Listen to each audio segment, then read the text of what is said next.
La verdad es que existen una gran cantidad de antecedentes y escritos al respecto.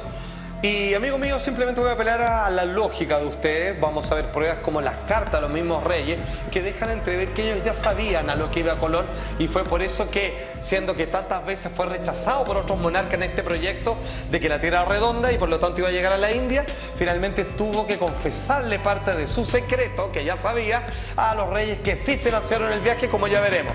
Pero atención, también debo agradecer a Juan José Benítez, quien tengo el agrado de conocer en persona, famoso escritor, experto ufólogo, escribió las novelas Caballo de Troya, etcétera, etcétera, en donde finalmente él resumió todo en este capítulo de carácter documental. Partamos diciendo que, si bien para todo el mundo América fue descubierto por el viejo continente en el año 1492, en realidad ya a fines del año 900, los vikingos, y esto por mucho es más que aceptado, ya sabían de la existencia de este nuevo continente. Su descubridor fue el Ericsson o Eric el Rojo, y cerca del año 1300 también un monarca de una tribu africana, también como dejó bien escrito y establecido, llegó a América, y de ahí la mezcla de razas que se encuentran en nuestro continente. Vamos con los primeros antes de que Colón robara ese conocimiento a otro navegante. 500 años antes, hacia el 990, los vikingos ya habían mantenido un tráfico regular entre Groenlandia y las costas del norte de América. Aquel descubrimiento, según los expertos, se debió a la precipitada fuga de Eric el Rojo. Tras una sangrienta venganza, los islandeses desterraron a Eric por 3 años, y el Rojo se embarcó rumbo al oeste con su familia y un puñado de seguidores.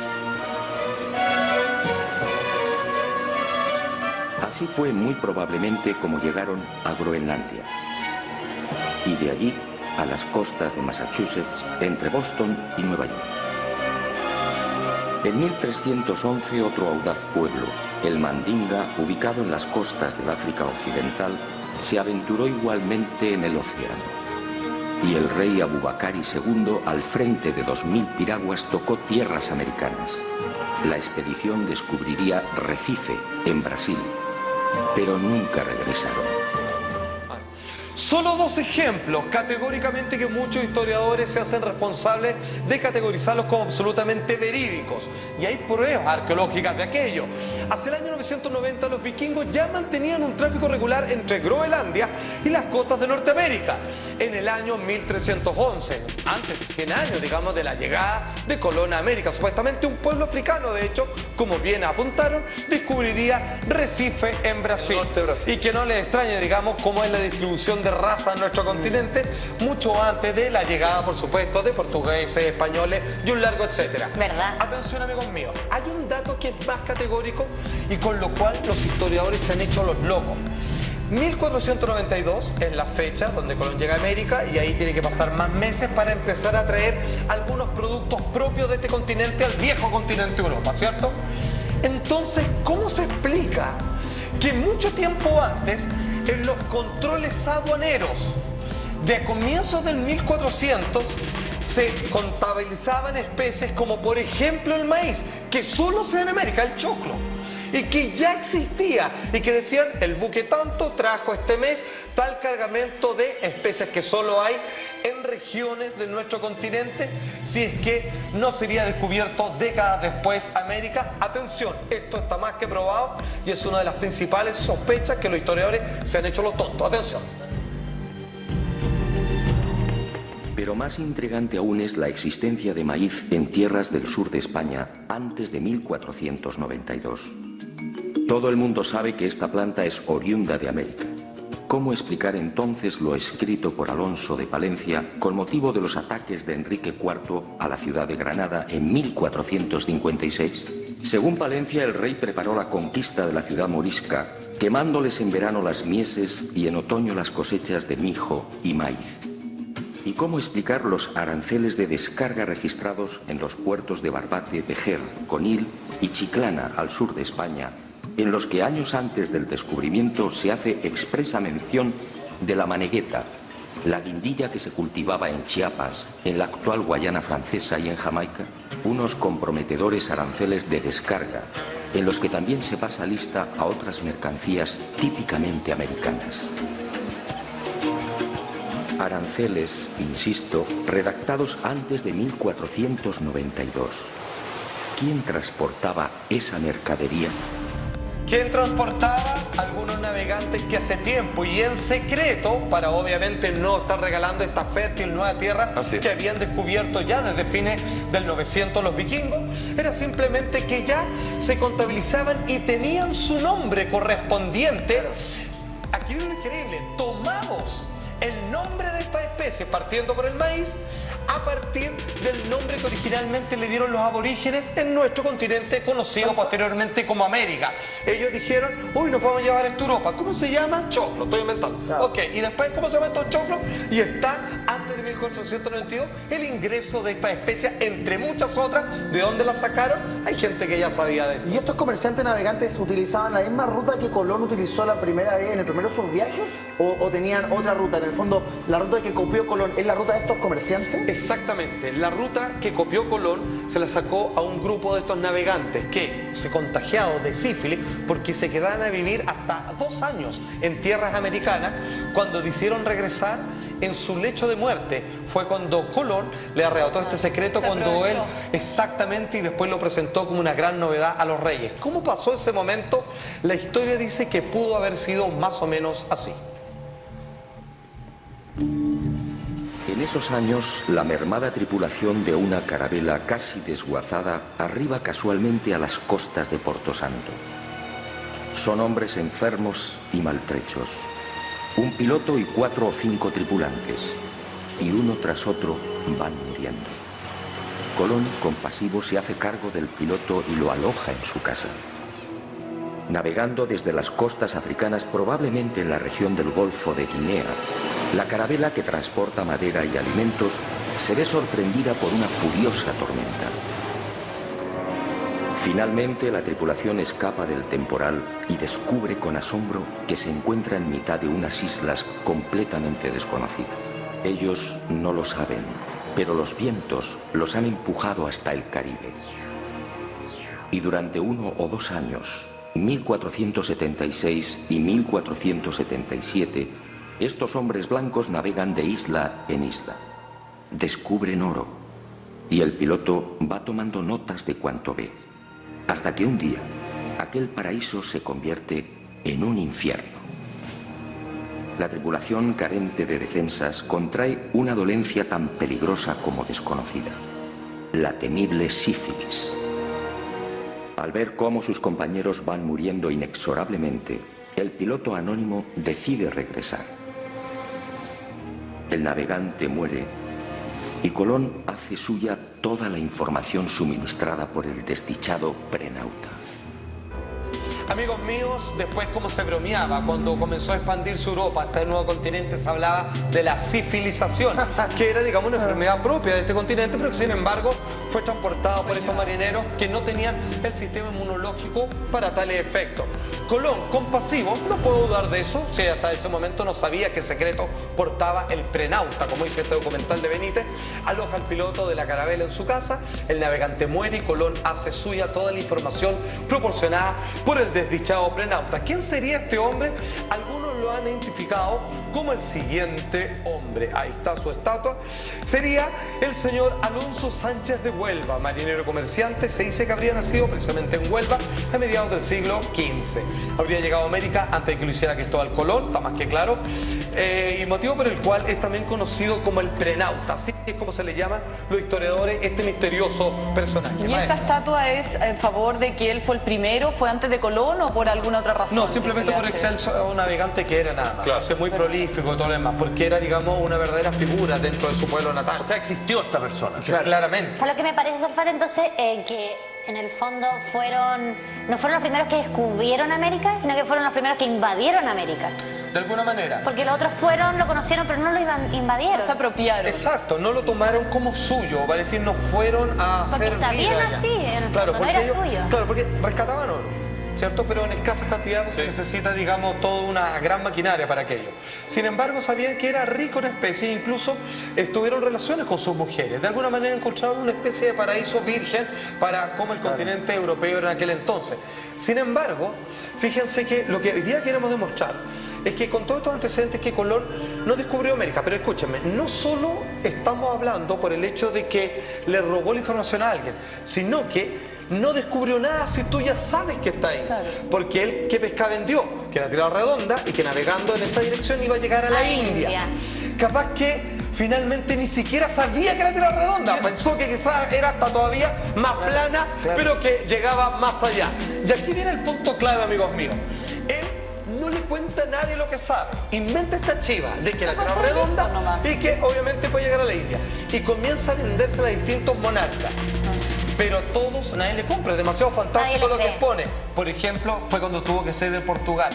Y solo cuando empezaron a cachar de que alguien podría saber su secreto, para que conseguir plata, tuvo que contar parte del mismo. Pero así de mal le fue al principio en Portugal. Atención. Sus primeros movimientos prudentemente lo llevaron hasta la región de Guinea. Pudo ser en 1482 o 1483. Colón, siempre minucioso, trata de verificar las informaciones del prenauta. Intenta comprobar in situ la dirección de los alisios y de las corrientes dominantes. El piloto anónimo estaba en lo cierto. Vientos y corrientes marinos empujan a los navíos hacia poniente. Y sin demora, Cristóbal Colón ofrece su sueño al rey portugués. Corría el año de 1484.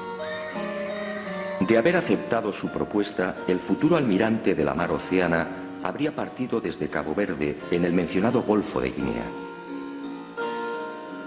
Pero Juan II lo despacha con cajas destempladas. Colón desaparece y se traga la rabia. Lo que Colón no supo en esos momentos es que el rey, a sus espaldas, resolvió mandar en secreto una carabela. Pero la carabela, enviada con brevedad a las islas de Cabo Verde, no halló lo que dijera Colón. Y el proyecto colombino, como el de Toscanelli, fue olvidado por Juan II. Colón supo de la turbia maniobra del rey portugués. Colón entonces tomó la decisión de abandonar Portugal. Vale decir, se lo cuentan los monarcas portugueses. Los portugueses no le compran mucho. O le compran y no lo pescan. Y no lo pescan para quedarse ellos con el crédito, pero la divina providencia lo decidió así que se desviaron y no llegaron finalmente, o dijeron, sí, que estamos navegando ya demasiado tiempo. Por lo tanto, la pesca que le había vendido ellos dijeron es mentira. Exacto, devolvámonos, no pasa nada. Entonces, aquí es cuando Colón decidió lo siguiente. ¿Saben qué? Voy a tener que contar parte del secreto para que alguien me financie. Claro. Y amigos míos, que esto no lo crean, los reyes católicos de España, fíjense que sabían de esto. Y hay por lo menos 3 deslices, 3 pruebas en sus cartas, en los sueldos, que ellos no decían, ojalá que te vaya bien Colón. Ya sabían lo que iba a ocurrir. Yo jamás había reparado en esto hasta que vi esto documental. Como los reyes católicos, porque Colón se los contó y por eso recibió la plata y el financiamiento, ya sabían que iba a encontrar lo que después se llamaría América. Atención, un pequeño adelanto. Designar a Diego Rodríguez Prieto como el hombre que debía facilitar las carabelas, la ordenanza real fija su sueldo en 4 meses. ¿Cómo sabían los reyes católicos la duración del viaje? Resulta muy sospechoso que solo se equivocaran en 2 semanas. A ver, simplemente estoy hablando de la lógica de que todo parece indicar, y la verdad es que la cantidad de pruebas son muchas más, de cómo sabía qué rutas tomar Colón, pero hay otros datos impresionantes que incluso parecen indicar que los reyes católicos españoles que financiaron el viaje lo hicieron porque finalmente Colón tuvo que decir su gran secreto a ellos y ellos sabían incluso cuánto se iban a demorar en llegar. Si sabían que se demoraban 4 meses, ¿por qué no es casual entonces que el sueldo para todos estaba pactado en 4 meses? Si no sabían si se habían demorado 1 año, 6 meses, esa es una de las pruebas. Y hay más. Los reyes españoles y por supuesto Colón ya sabían dónde estaba América. Concluida la conquista de Granada por los reyes católicos, los monarcas firman las llamadas capitulaciones de Santa Fe. Un documento insólito. Una aprobación del proyecto colombino con un encabezamiento muy elocuente. Las cosas suplicadas que vuesas altezas dan e otorgan a don Cristóbal de Colón en alguna satisfacción de lo que ha descubierto en las mares oceanas. ¿De lo que ha descubierto? Estábamos en abril de 1492. Colón tuvo que confesar parte de lo transmitido por el desdichado piloto anónimo. Pero obviamente silenció la fuente y mantuvo como suyo lo que era de otro. Los reyes católicos, al entrar en detalles, cometen 3 indiscreciones que confirman cuanto sostengo. Conceden a Colón los títulos de virrey y almirante y le otorgan 1/10 de cuanto se consiga en esas tierras incógnitas. En buena ley todo esto debería de haber llegado después. Evidentemente los reyes católicos tenían una información privilegiada. El tercer desliz es mucho más elocuente. Al designar a Diego Rodríguez Prieto como el hombre que debía facilitar las carabelas, la ordenanza real fija su sueldo en 4 meses. ¿Cómo sabían los reyes católicos la duración del viaje? Resulta muy sospechoso que solo se equivocaran en 2 semanas. A ver, vamos por parte. Primero lo leo. Al designar a Diego Rodríguez Prieto como el hombre que debía facilitar las carabelas, los reyes fijan un sueldo para él en 4 meses. ¿Cómo sabían los reyes católicos la duración del viaje? Solo 2 semanas. Y porque tuvieron un desvío, no llegaron al principio donde querían. De hecho, estaban a 10 días del punto donde él quería llegar, digamos, por las riquezas de oro. Atención, eso no es todo. Él le dice, cuando llegues allá, yo te declaro virrey, pero ¿cómo se va a la India? Si tiene monarcas, pues, bonito, no te puedes declarar virrey de una ciudad y una nación establecida. Y le dice, Virrey, almirante y virrey. exacto, le dice, y además te voy a dar el 10% de lo que encuentres. ¿Qué va a encontrar? Se supone que van a hacer contacto con un país establecido más antiguo que la propia España. Sin embargo, él dice, todo lo que encuentre, ¿qué va a encontrar? Claro. Si van a una ciudad predeterminada, ya sabían que había descubierto algo y que era todo nuevo. Está claro que tuvo que confesarle parte del secreto para que le soltaran lucas y finalmente fue un intercambio de información privilegiada. Ahora, ¿por qué de alguna forma se financia una verdadera locura? Una verdadera Porque locura. era una locura lo Cuando que los hicieron. otros lo rechazaron, no Sí, uno, claro. más de uno. ¿Qué habría ganado Colón si no les hubiera contado esto, digo yo? Que probablemente, como los portugueses casi hicieron, que otros en una decisión, a ver, veamos si es verdad, no le paguemos a este tipo y nosotros que ya tenemos los barcos, vamos a ver y nos quedamos pero con si Colón le habrían financiado sin haberles contado el secreto, ¿qué habría ganado él? Todo el oro para él en el fondo, no solo el 10%. no se lo financia. No, lo mismo. Y no le Por eso financia. no fue gran cosa que no se lo haya contado. Claro. Que claro, pero de alguna manera tuvo que hacerlo, pero cortó su mentira. ¿No? Porque él tenía otra teoría. Los bancos te prestan plata a cambio de algo. Exacto. Ajá, ok. ¿Por qué los reyes católicos le iban a Le iban a prestar creer plata todo, a sí. Colón a cambio de nada? Al Colón Claro. le vendió el proyecto. Claro, era un riesgo. Si no, Claro. no había nada. Ahora que viene lo más loco, que si uno lo piensan bien, y esto es una derivada que estamos haciendo acá, si él sabía que estaba América, después le pondrían así por supuesto, y sabía que no iba a llegar a la India, capaz que en realidad nunca pensó él que la tierra es redonda, más allá que así sea. Claro. Capaz que él pensaba, digamos, que más allá se iba a terminar. Claro. Pero eso nunca lo sabremos.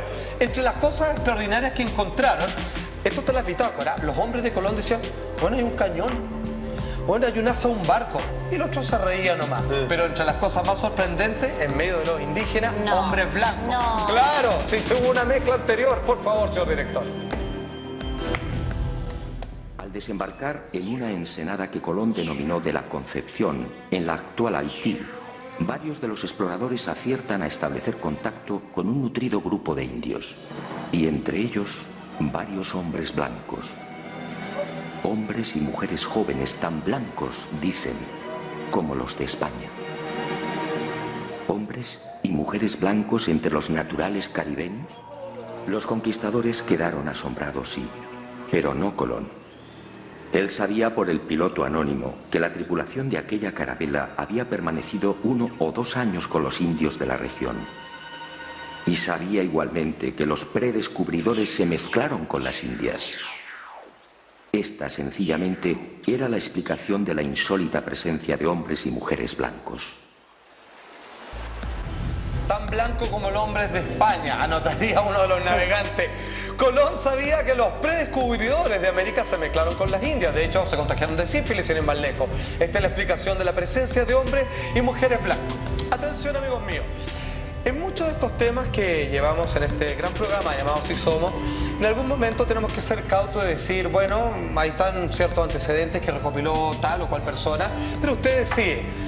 Pero dado la abrumadora cantidad de pruebas, Yo me cuadro, pero ciega y absolutamente, de que Colón sabía con lo que se iba a encontrar. En este caso, yo no digo usted decide, sino que claramente Colón no descubrió nada, sabía a dónde iba a llegar.